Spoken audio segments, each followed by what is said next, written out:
Cette vidéo présente les étapes de la démarche d'investigation scientifique. La première étape est l'observation. En effet, les scientifiques sont des personnes qui observent le monde dans lequel ils vivent.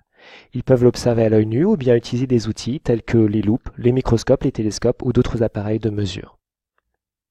Confronté à certaines observations, un scientifique, dans son domaine de connaissances et de compétences, peut être amené à formuler un problème. Il s'agit de la deuxième étape de la démarche scientifique.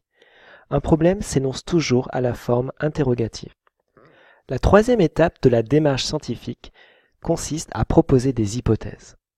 Une hypothèse, c'est quoi? Eh bien, c'est une réponse possible au problème que se pose le scientifique. Pour énoncer une hypothèse, un scientifique se base donc sur ses connaissances, sur ce qu'il connaît déjà.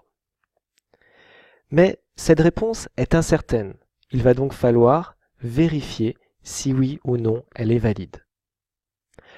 Une hypothèse, c'est important, s'énoncera toujours à la forme affirmative. La quatrième étape est essentielle. Il s'agit de formuler la conséquence vérifiable de l'hypothèse testée.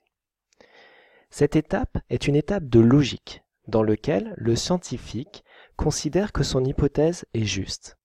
Il cherche donc à anticiper les résultats dans le cadre d'une expérience qu'il mènerait ou bien d'observations qu'il ferait. Les points importants sont les suivants. Pour formuler une conséquence vérifiable, on considère toujours que l'hypothèse est juste.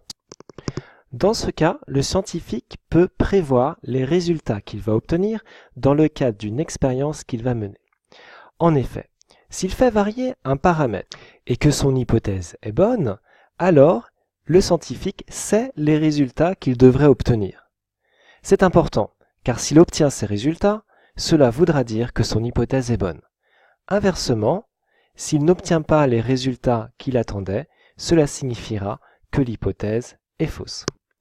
Prenons un exemple pour bien comprendre ce qu'est une conséquence vérifiable. Vous avez ici un végétal. Voici le problème. De quoi a besoin un végétal chlorophyllien pour croître? L'hypothèse possible est la suivante. Le végétal a besoin de lumière pour croître. Le scientifique doit maintenant formuler la conséquence vérifiable. Il considère, c'est son hypothèse, que le végétal a besoin de lumière.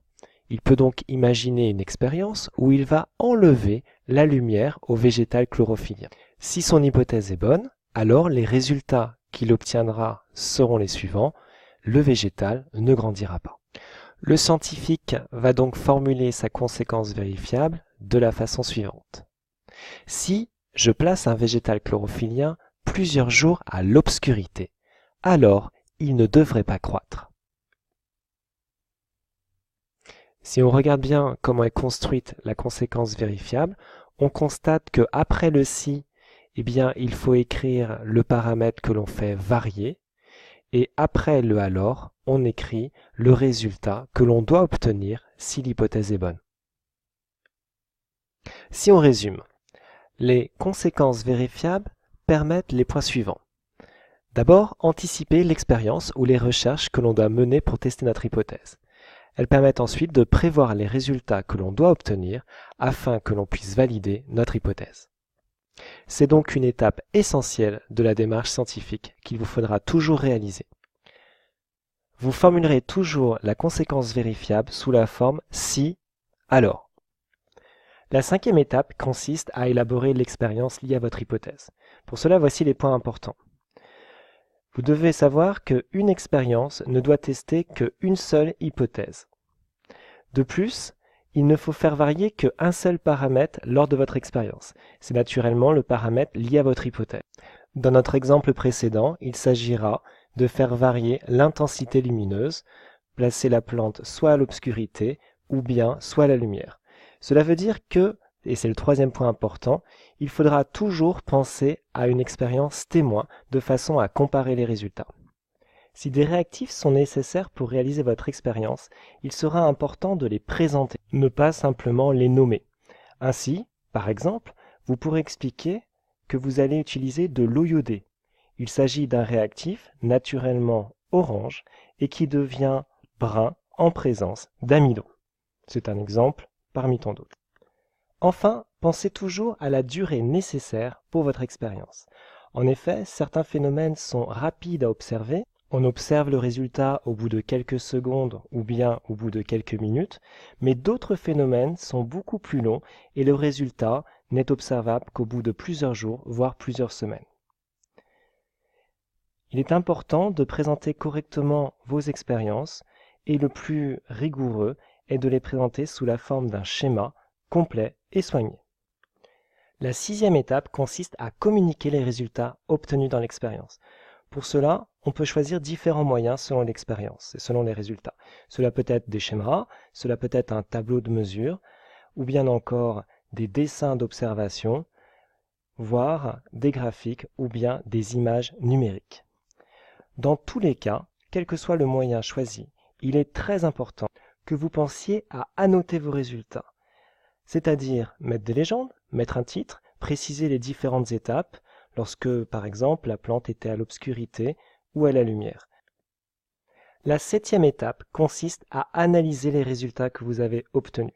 Il s'agit d'une phase de raisonnement où vous allez confronter vos résultats avec la conséquence vérifiable, avec un but, valider ou non votre hypothèse de départ.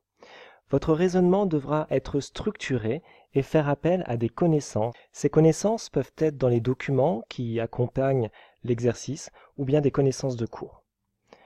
Dans tous les cas, il vous faut structurer votre analyse correctement pour le correcteur. Vous pouvez le faire de la façon suivante, en commençant par présenter les résultats. On constate que, et vous présentez les résultats obtenus. Puis vous rajoutez les connaissances. On sait que, puis vous terminez votre analyse par la phase de déduction. On n'en déduit que. Naturellement, vous déduirez si votre hypothèse est juste ou fausse. Enfin, voici la dernière étape, tout simplement la conclusion. Il s'agit ici de formuler en une ou deux phrases une réponse claire et précise au problème posé. Pour finir cette vidéo, revenons sur les différents points de la démarche scientifique. La première étape est d'observer le monde qui nous entoure. La deuxième étape est de se poser un ou plusieurs problèmes. La troisième, énoncer une ou plusieurs hypothèses. La quatrième, énoncer leurs conséquences vérifiables. La cinquième est de réaliser des expériences ou bien des recherches. La sixième est de communiquer correctement les résultats. La septième est d'analyser ces résultats de façon structurée. La 8e étape étant de répondre aux problèmes posés de façon précise.